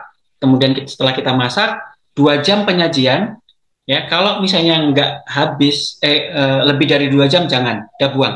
Kalau masih kurang dari 2 jam langsung dimasukkan ke tempat yang bagus, masukkan ke dalam kulkas. Boleh. Nah, kemudian 1 kali pemanasan. Ya, pemanasannya harus 75 derajat. Kemudian harus sampai apa namanya? Jangan sampai terlalu panas ya. Kalau terlalu panas malah rusak. Kita harus ini. Kenapa kok 75, dok? Minimal suhu yang dibutuhkan untuk membunuh bakteri cuma tidak merusak lebih jauh dari nutrisi. Nah, itu kenapa kok 75 itu ya? 75 75 derajat. Nah, kenapa? Ya udah paling bagus pakai microwave ya. Nah, nabung untuk beli microwave ya. Besok saya buka Mas Angga, besok kita setelah presentasi ini kita buka toko elektronik ya Mas Angga untuk jualan microwave. Bercanda ya. Oke, bercanda. Dok, maaf untuk jamur oke sudah. Jangan bertanya. Jangan bertanya dulu mengganggu layar. Oke. Rendang dipanaskan kembali protein berkurang ya. Jadi gini, rendang itu kan lemak jenuh ya. Itu yang bermasalah. Cuma masih boleh karena dia pekat ya. Kuman bakteri itu nggak tumbuh. Cuma kualitas dari lemaknya yang akan bermasalah. Kalau rendang ya, rendang boleh silakan dipanaskan karena bakteri nggak tumbuh ya. Karena rempah-rempah yang kental itu juga anti kuman ya. Nah, garam juga anti kuman. Jadi relatif lebih aman spora nggak tumbuh di situ. Cuma kolesterolnya ya, apa namanya, lemak jenuhnya meningkat gitu ya. Oke. Kalau gudeg yang makin dipanasi makin enak. Makin hancur. Ya, jangan ya cukup sekali. Nah, ikuti aja triknya ya. Ikutin saja triknya. Nah, kenapa? Nanti rusak. Kawan-kawan kan mau sehat kan? Ya, kan pertanyaan itu kawan-kawan mau sehat. Kalau mau sehat kan ya jangan dicoba-coba gitu loh. Kan kita beli AFC tidak murah, berobat tidak murah. Kalau sakit menyakitkan ya. Udah menyita tenaga, waktu, pikiran kalau udah sakit ya. Nah, jangan lalai. Orang itu kalau masih terasa enak itu sering lalai kawan-kawan tuh. Nah itu. Tapi kalau udah sakit dah sia-sia semuanya. Akan terasa mahal dan merugi karena kita melakukan kelalaiannya. Jangan ya. Gudeg yang makin dipanasi makin enak. Bagaimana kalau makanan frozen dok? Nah frozen sama ya. Setelah dimasak ya. Nah ingat dikukus ya. Habis dikukus kan bisa contoh bakso ya. Misalnya bakso kan dikukus ya, dipanasin. Nah itu ada waktu 2 jam ya, 2 jam harus langsung segera dikemas. Nah, habis itu di frozen. Kalau lebih dari itu kumannya bisa berkembang di situ ya. Oke boleh boleh. Cuma lihat makanan-makanan frozen yang kredibilitasnya tinggi. Jangan sembarangan yang nggak ada ica-ica yang mereknya nggak jelas ya, hati-hati. Karena dari segi bahan bakunya, bahan makanannya mungkin kita nggak tahu. Kemudian cara pembuatannya juga kita nggak tahu. Dan itu berbahaya juga buat kita. Nanti baru pakai. Izin keluar, maaf nggih. Silakan Ermawati. Kalau masih manasin di microwave apa harus ditutup juga? Iya, tetap ditutup ya. Nah, kenapa? Supaya lebih merata. Kampar hadir, oh ya, semangat tetangga ya. Semangat Dok Solo hadir, semangat. Terima kasih semua. Bukan baru. Tanya Dok, makanan probiotik seperti tempe, tempe, acar, cuka, cuka apel, apa boleh dipanaskan? Jangan, ya, jangan. Ya, sudah berkurang sama, sudah berkurang. Ya, digoreng lagi sudah berkurang. Ya, eh, meningkatkan lemak jenuh juga meningkat. Ya, kalau terpaksa satu kali. Ya, kalau terpaksa satu kali. Manaskannya di mana? Manaskannya di microwave kalau bisa. Kalau digoreng lagi gimana dok? Konturnya protein ini kan protein juga ya, protein nabati dan hewani. Ingat, kalau protein dipanaskan, konturnya makin padat, susah dicerna. Nah, jadi sampah, meningkatkan asam lambung. Ya, asam lambung meningkat, enzim-enzim dalam tubuh itu meningkat, modal untuk mencerna makanan tuh meningkat ya, sehingga butuh kebutuhan energi semakin meningkat, nafsu makan juga akan meningkat, jadi makannya pengen banyak, kemudian akhirnya sampah udah berantakan kawan-kawan ya. Nah itu ya, jadi uh, boleh kalau pakai microwave ya, dihangatkan, dikukus, di apa ya, mungkin lebih lebih tepatnya kalau digoreng nggak rekom ya, nggak rekom. Kalau digoreng ulang ya terpaksa dok gini-gini, aduh kalau terpaksa kadang kalau dokter itu kalau bilang terpaksa dok gini-gini ya gimana lagi, kan kita hanya merekomendasikan ya, bisa kawan-kawan setuju bisa enggak ya, nanti kalau misalnya bisa dilaksanakan alhamdulillah, tapi kalau nggak bisa dilaksanakan setidaknya ingat ya, jangan terus-terusan ya, jangan terus-terusan tiap hari kayak gitu, nanti kenapa, tubuh kita yang kasihan nanti sakit, yang merasakan apa, yang merasakan ya kita sendiri yang sakit ya kawan-kawan ya, ya saya sebagai kawan saudara di AFC ya mengingatkan, kenapa, karena ya kawan kan adalah saudara saya juga, jadi sayang gitu, sayang sama kawan-kawan di AFC. Nah jadi tolong jaga kesehatannya, karena sehat itu mahal kawan-kawan, cuma kita sering lalai, kadang terlupa, sudah sakit oh udah selesai semua, sudah terlambat. Oke, semangat semangat semangat semangat semangat, terima kasih, masih semangat. Sore dok, kalau makanan dimasak pagi dan dimakan sore tanpa dipanaskan aman nggak dok? Nah itu ya, ingat kalau makan sore masuk kulkas saja ya, setelah dimasak 2 jam, sebelum 2 jam masukkan kulkas, itu strateginya. Kenapa? Kalau dibiarkan di tempat yang terbuka, kuman, bakteri apa semua bisa berkembang ya, hati-hati. Nah seperti itu, jadi kalau mau dimakan sore boleh ya, dipanaskan satu kali boleh ya, dengan syarat yang sudah sering saya sampaikan tadi ya. Memes ini hanya di Indonesia, di dunia ya. Ada, jadi di dunia, kemudian ada memes itu ada cabang-cabangnya di lokal negara masing-masing. Nanti bisa mengeluarkan memes Indonesia, tapi acuannya memes dunia ya. Nah itu satu regulasi umum bisa. Jadi ada beberapa produk yang mungkin dipasarkan hanya di beberapa negara tertentu gitu. Jadi nggak keluar di memes di tempat lain. Contoh misalnya distributor Subarashi Utsukushi uh, lebih memesnya memes Indonesia ya. Karena Subagol baru launching satu, tapi memes bisa diakses ya. Nah, karena di Android semua bisa diakses ya, ya bisa diakses ya, diakses ke seluruh dunia. Jadi misalnya orang Amerika bisa mengakses memes juga bisa langsung ya. Dan itu database-nya dunia. Ya nanti nanti tinggal tergantung pemasarannya, siapa distributornya. Oh ini di Indonesia, mungkin di daerahnya nggak ada, tapi nanti ada keterangannya itu. Oh ini untuk produk di Indonesia, tapi tetap bisa diakses di seluruh dunia. Database-nya kalau untuk di platform digital itu semua bisa muncul untuk di seluruh negara. Edisi MIMS tahun depan Subagol sudah masuk MIMS. Oke, terima kasih. Betul. Ya, mudah-mudahan MIMS tahun depan sudah masuk. Karena yang penting sudah ada legalnya, legalnya semua sudah oke, sudah ada BPOM, penelitiannya udah jelas. Nah, kemudian ada tadi ya patennya udah jelas, ya fungsinya dan sebagainya. Mudah-mudahan sudah masuk untuk Gol ya. Tapi kalau Subah udah, ya karena baru launching nggak mungkin langsung cetakan yang sudah tahun lalu misalnya awal tahun uh, Subagol baru bulan kemarin tiba-tiba ada dicetakan nggak mungkin ya. Nah itu proses, tapi syarat awal untuk BPOM-nya udah ada, aman. Dok kalau makanan selain ayam, daging olahan, telur, nasi, kulkas. Nah kok dipanasi 1 kali, ya oke aman ya aman ya. Selain yang saya sebutkan itu aman ya 1 kali. Nah itu sudah Maria Linda sudah keren ya, sudah memahami intisari dari materi saya, dari kesimpulan dari materi saya yang disebutkan tadi ya, yang ditanyakan ya. Jadi aman, keren. Dok, nutrisi ini organik dan sangat aman buat ibu hamil. Apa juga aman buat balita? Saat kondisi tertentu, misalnya demam tinggi, bisa diberikan buat balita. Nutrisi apa ini? Nutrisi apa ini? Saya, ya, mohon maaf, Bu Tuti Aris ya. Ya, nutrisi mungkin Subarashi Utsukushi ya. Kalau Subarashi Utsukushi jawabannya boleh. Dok, tolong tanya sakit kanker 1 hari konsumsi subah. Oke, kita nggak bahas subah dulu ya, nggak bahas untuk ini ya, nggak bahas untuk di luar tema dulu ya, kawan-kawan nanti. Karena sayang nanti temanya nanti kabur, jadi manfaat ilmu yang kawan-kawan dapatkan jadi nggak maksimal. Ya mohon maaf ya, Bu Yeti ya, mudah-mudahan eh, nggak tersinggung ya, nggak marah sama saya di band saya.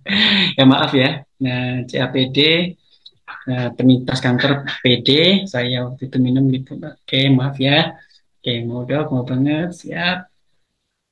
Tanya dok, kalau box Subah dan Utsu tersimpan dalam box, kemudian mobilnya diparkir terkena panas. Nah, jadi gini kawan-kawan, kan protein ya, kalau bisa dihindari lebih bagus. Kalau enggak dihindari kawan-kawan, kalau eh, jadi panas itu kan ada yang ini, kawan kan logic thinking fisika ya. Panas itu ada induksi, ada yang radiasi ya. Jadi kalau misalnya kawan-kawan naruh box ya, Subarashi itu jangan di plastik kawan-kawan, di bagasi. Masukkan ke tas, gulung-gulung lagi gitu. Ditutup, tutup, tutup ya. Kalau misalnya itu kenapa? Kalau misalnya tumpukannya banyak ya, efek radian atau panasnya itu eh, menyebarnya itu nggak langsung tinggi ya, nggak langsung tinggi. Nah, jadi seperti itu konsepnya. Jadi kalau misalnya, oke dok, terpaksa nih, karena tur nih kemana-mana-mana, jadi siapkan jaket, tas, kemudian karung kayak apa. Jadi ditutup ya. Nah, supaya nggak langsung panas, langsung radian atau apa namanya, panasnya itu mengalir dulu di hambatan yang di luar. Nah, sehingga yang bagian dalam masih tetap aman, nggak terlalu panas gitu ya. Caranya ya, trik, semua bisa ditrik kawan-kawan ya. Oke, izin lift. Oke, silakan, silakan Charlotte. Mau tanya dok, makan malam bagus sampai jam berapa?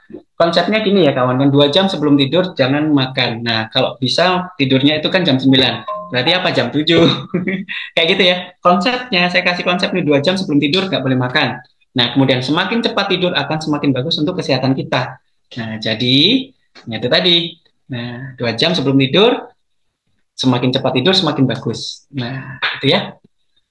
Konsep itu, kawan-kawan silakan dimodifikasi. Dok, saya ada penghasilan ginjal, tapi saya oke, mohon maaf, nggak saya jawab, Jumati. Oke, mungkin itu, Mas Angga. Oke, oke, enggak, oh gini, ada ya. Tanya dok, sayur bayam, kangkung sesudah 6 jam tidak boleh konsumsi lagi, betul. Dok, kalau untuk diabetes yang tinggi terus itu gimana dok? Soalnya belum makan nasi aja 500 gulanya. Oke, jadi gini, untuk makan nasi boleh ya, nasi merah boleh, nasi nasi kan rekomendasinya itu kan nasi merah. Dok, kalau pengen nasi putih gimana? Ya caranya gampang. Caranya indeks glikemiknya kita buat serendah mungkin ya. Nah, jadi gimana caranya? Makan dari rice cooker didinginkan dulu ya, boleh. Kemudian setelahnya itu makan itu dikunyah ya sebanyak mungkin supaya kenapa konturnya lembut ya, indeks glikemiknya juga tadi udah rendah, kemudian kita makan konturnya lembut tidak membebani dari usus, kemudian rasa manis yang ada di dalam mulut itu bisa merangsang untuk cepat kenyang kawan-kawan, jadi konsumsinya nggak banyak. Nah jadi seperti itu ya, ini panjang sih kalau saya menerangkan gimana pola hidup holistic care dari satu poin saja. Kalau misalnya kita uh, lakukan secara rutin konsisten, hal kecil aja sangat bermanfaat untuk kesehatan kita ya. Salah satunya ya mengunyah ya makanan sampai lembut. Oke. Dok, minum suba itu lebih naik lebih naik. Jika makan malam jam 18 bagaimana dok? Bagus, bagus, bagus. Habis itu jangan makan lagi. Ini makan malam terus habisnya itu ngemil ya, sama aja jangan ya. Jadi makan malam selesai. Boleh minum boleh. Cuma kalau makan udah stop. Kenapa? Biar memperbaiki autofag atau pengosongan atau pembersihan dari usus ya. Nah, lapar dok, udah sama kayak kita puasa ya. Kalau lapar pas puasa kita tahan nih. Kenapa kok nggak bisa kita tahan ya? Nggak apa-apa, ditahan aja nanti setelah lebih dari 2 minggu, setelah lepas dari glucose crafting ya, ya keranjingan gula itu nanti nggak gampang lapar lagi kawan-kawan. Oke, oke, diabetes yang tinggi terus dong. Oke. Mungkin ada Mas Angga, bantu Mas Angga, izin. Oke, Mas Angga kadang-kadang pertanyaannya seru nih. Dokter pasien CA bolehkah makan tempe goreng yang digoreng pakai minyak zaitun? Boleh, silakan, tapi jangan digoreng lagi ya. Pakai AFC ini sangat bagus untuk orang yang penyakit diabetes. Tolong infonya. Oke, Pak Dokter, bagus banget. Ya, bagus banget karena seluruh aspek pengobatan ya, seluruh aspek pemulihan di dalam tubuh kita ya, baik usus yang bagus, darah yang bagus, sistem imun, natural killer cell, regenerasi sel, peremajaan sel ya, kemudian meningkatkan fungsi hati, di mana hati itu punya 500 lebih dari 500 fungsi itu dikembalikan di AFC.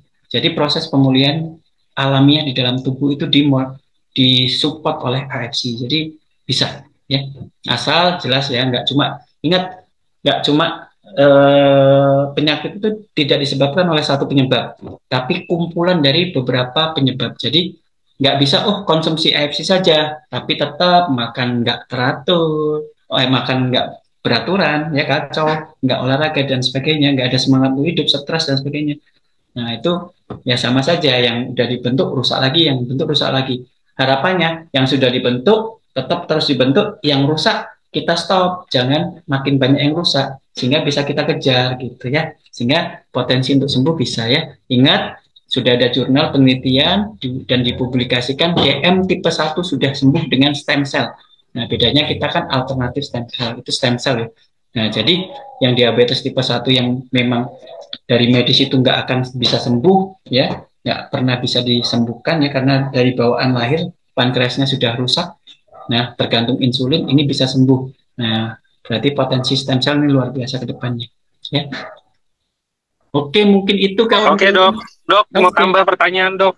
Boleh, boleh, boleh Mas. Nah, jadi pertanyaannya gini dok, jadi saya ada pernah baca di mana ya, saya lupa juga sih gitu, tapi dia nge-state-nya gini, apakah makanan yang dipanaskan melalui microwave gitu ya, itu apakah benar katanya microwave itu tuh menyebabkan radiasi lah atau apalah, apa maksudnya kayak lebih baik tetap pakai kompor, bahkan mereka bilang katanya kalau bisa kompornya itu bukan yang gas, kompornya yang bakar pakai kayu, itu saya nggak tahu deh kalau gimana, tapi emang apa benar nggak sih dok, ada teori kayak oh kalau microwave apa kayak gini nih dia manasinnya itu pakai radiasi lah atau apa gitu loh dok. Nah, jadi pemanasan radian ini ya, pemanasan radian, kemudian di dalam ruangan itu fungsinya itu lebih meratakan. Kalau misalnya makanan meratakan kuman ini akan matinya di seluruh area, itu akan mati. Itu fungsinya ya. Jadi pemanasannya lebih merata kalau pakai microwave. Nah, yang microwave ini mungkin PR buat saya ya. Saya belum baca artikel, belum baca jurnal mungkin terkait bahaya menggunakan microwave. Ya mungkin PR untuk saya ya Mas Angga. Kenapa saya adalah dokter ya, saya jawab harus berdasarkan landasan teori. Jadi saya kebetulan belum punya teori tersebut dan belum saya baca. Nanti saya akan cari jurnalnya, saya teliti apakah benar. Kalaupun misalnya microwave-nya mungkin yang ada mungkin microwave yang bagus, ada microwave yang nggak bagus seperti apa. Nah, ataukah memang semuanya nggak boleh? Nanti akan saya pelajari Mas Angga. Nanti saya share lah mungkin di TikTok saya, mungkin ya di TikTok saya. Nah, Nggak apa-apa, nanti masukin ke dalam podcast. Teman-teman, Dokter Islami mau syuting podcast loh. Jadi nanti ditunggu ya. Jadi nanti Ya, pasti siap. banyak yang menarik-menarik ya. Kalau udah Siap. tahu kan, kalian udah tahu sendiri, sering banget request ke saya, Dokter Islami dong, Dokter Islami. Ini saya bawa ke podcast, jangan sampai nggak ditonton nih. Saya Iya, pantengin nih, berapa support view-nya ya. nih ya. Support perusahaan kawan-kawan, support perusahaan dengan meramaikan. Kenapa? Supaya trending. Kenapa? Supaya bisa menginspirasi banyak orang. Nah, dengan cara Nah, bantuan kawan-kawan. Karena orang di luar sana yes. masih banyak yang nggak tahu AFC. Hmm. Oke. Oke, Dok. Terakhir, Dok, pertanyaan terakhir dari saya.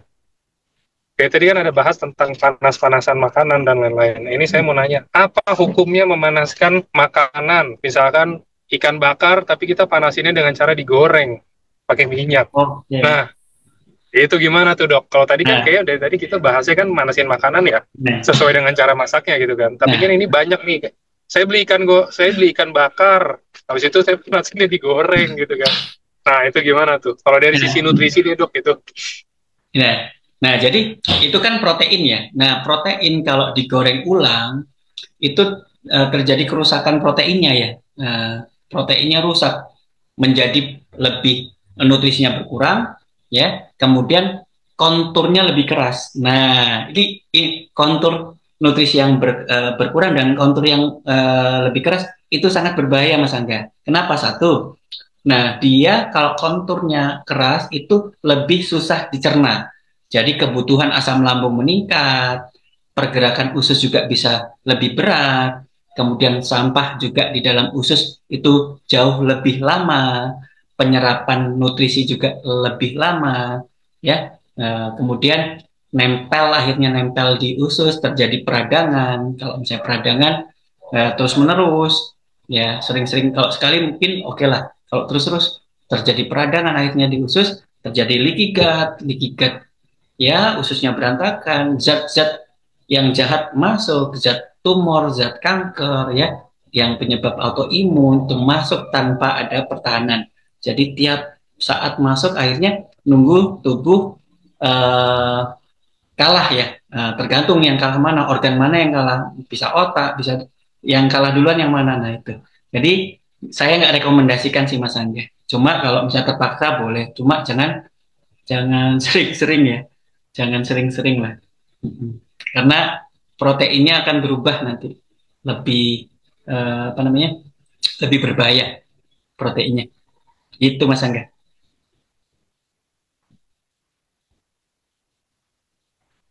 Ya udah mau. Oke, dokter. Oke. Saya ngelihat kayaknya kalau saya ngelihat udah nggak ada sih ya, pertanyaannya udah oke, aman semua. Oke, terus pertanyaan juga kayak dari tadi kan udah banyak dijawab sama dokter Islami ya. Ya, konsepnya. Nah, jadi Saya kasih hmm, konsepnya. Mudah-mudahan bisa dipahami. Nah, simpel tapi yes. lakukan kawan-kawan. Hmm. Saya juga mau tanya sedikit dok, mau tanya Ya, sedikit.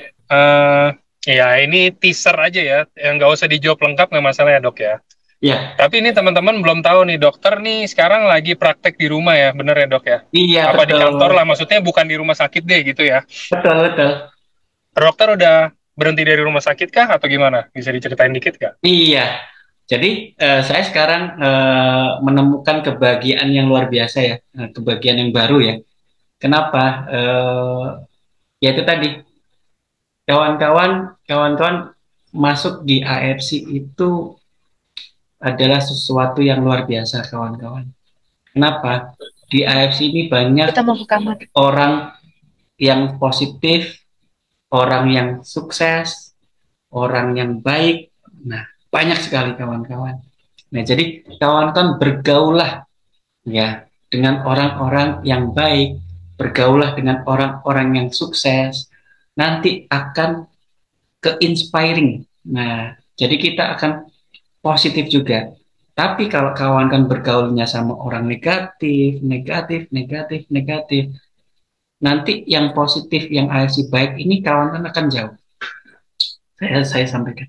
Dan saya putuskan mendekat dengan AFC karena saya lihat AFC ini luar biasa. Kawan-kawan masuk aja jadi member, ya. Kawan-kawan masuk aja jadi member AFC, itu kawan-kawan sudah menyumbang, ya, menyumbang orang-orang yang butuh di timur sana. yang kekurangan air, ya, karena keuntungannya untuk didistribusikan ke sana. Jadi kawan-kawan tuh bersedekah positif, positif, positif. Dan itu akhirnya saya putuskan hal yang luar biasa ini patut saya perjuangkan. Kenapa? Saya sudah terlalu lama memperjuangkan mimpi orang. Nah, sudah saatnya ini quotes-nya. Quotes-nya nih Mas Angga. Ini jawaban intinya. Ya, Saya yes. sudah terlalu lama memperjuangkan mimpi orang lain. Sudah saatnya saya memperjuangkan mimpi saya di AFC. Itu Mas Angga. Oke. Oke, teman-teman itu ya. Jadi ini sebenarnya sekedar intermezzo aja. Jadi pasti seru nanti ya kalau kalian nungguin podcastnya Dokter Islami, dia akan kesannya bukan kayak ngebuka sih, kesannya kayak ada bobrok apa gitu ya. Kagak sih Ya, teman-teman, ini bagus, bagus. pengalamannya aja, bener ya Nah, Dok ya. bagus, bagus karena alhamdulillah saya banyak ilmu dari rumah sakit. Cuma eh, kawan-kawan ini, kawan-kawan ingat ya, kita karyawan, kita direktur dan sebagainya. Kalau kita masih kerja sama orang, kawan-kawan punya potensi untuk sakit. Kalau udah sakit selesai, ya kita. Nah itu dia, poin krusialnya di situ. Kalau udah sakit, Oke. kita yang merasakan. Gitu. Yes. Dokter juga bisa sakit loh teman-teman, jangan Oh pikir bisa, dokter nggak bisa bisa, sakit ya. bisa, Bener ya bisa, Dok ya. bisa, bisa banget. Gak usah ngomong gitulah teman-teman, itu chef aja bisa lapar kok, masa dokter nggak bisa sakit, gitu aja kan. Kita Iya orang betul, AFC betul. juga bisa aja kena diabetes ya, amit-amitnya ya kena diabetes, kena stroke, padahal anggapannya kita bisnis di AFC bisa aja kena juga tetap gitu. Dan ini kenapa saya tanya itu teman-teman, karena saya akan masuk ke nanti di hari Senin ini kita akan ada sharing dan training bareng sama Shogun dari Batam. Ada Pak Swadika, dia akan bahas kenapa kalian harus kerja keras. Kalau dibilang kerja keras itu basi ya Dok ya, gitu-gitu aja ya Dok ya. Iya, Tapi topiknya itu adalah kalian harus kerja keras di tempat yang tepat. Itu mirip tuh sama yang Dokter Islami bilang tadi. Kita jangan kerja keras di tempat yang nggak tepat. Sakit iya, hati ujungnya. iya. Ujung-ujungnya kita udah nggak mau kerja keras lagi tuh. Gue Kerja sakit hati cerdas. nih, gue udah kerja keras gitu kan. Nah, jadi kita akan bahas itu nanti di hari Senin. Lalu pertanyaannya, apakah Anda sudah ada di jalan yang tepat? Sudah ada di tempat yang tepat, gitu kan? Jadi nanti ditunggu teman-teman di hari Senin. Kita akan ada trainingnya juga jam 7 malam. Semoga kalian bisa datang. Ini untuk membukakan pikiran. Saya bukan ngajak resign, teman-teman. Saya ini selalu pada ngomong gini, Dok. Kayak, Dan, ya. lo ngomongnya gitu, ngajakin resign mulu nih. Atau apa? Jadi, Bukan. betul, betul. Saya nggak ngajakin resign. Cuman, maksudnya apa ya? Kayak, namanya kan kalau kita membukakan pikiran orang, mindset orang biar lebih luas lagi, nggak masalah dong. Kan pilihan tergantung di Anda. Saya bukan yang ngajakin resign. Toh, kayak Dokter Islami dulu masih di direktur rumah sakit. Terus saya, Dok, berhenti dong Dok dari rumah sakit, berhenti dong. Saya siapa? Saya bisa ngasih Dokter Islami apa gitu kan? Saya emang bisa biayain keluarga dia? Kan kagak gitu loh. Kan tetap keputusan di Dokter Islami, bener gitu ya Dok ya? Iya.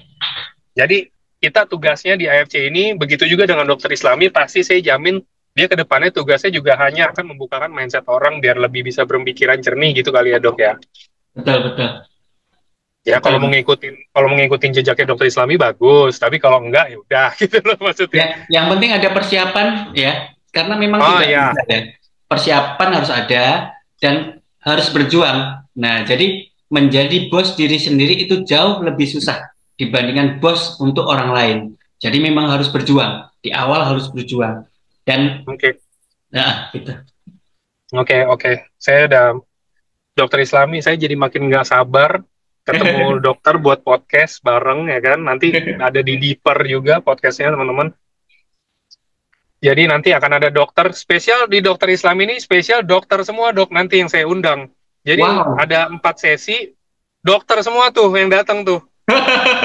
Waduh, itu tuh biar kita ngomongin hari itu udah ilmiah terus, dokter terus tuh hari ini. Jadi teman-teman tunggu aja nanti episodenya akan tayang.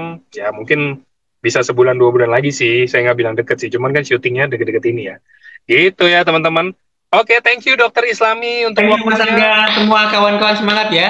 Stay positif. Thank you teman-teman semua juga. Jangan nyerah, tetap semangat. Karena orang baik akan ketemu orang baik. Orang sukses akan ketemu orang sukses. Jangan lemah. Orang lemah akan ketemu sama orang lemah. Oke? Semangat. Hmm. Terima kasih. Ya, itu teman-teman. Thank you semuanya. Sampai jumpa di acara berikutnya. Thank you dokter. Sampai jumpa di Jakarta, Dok. Ya, sampai jumpa. Thank you. Thank you.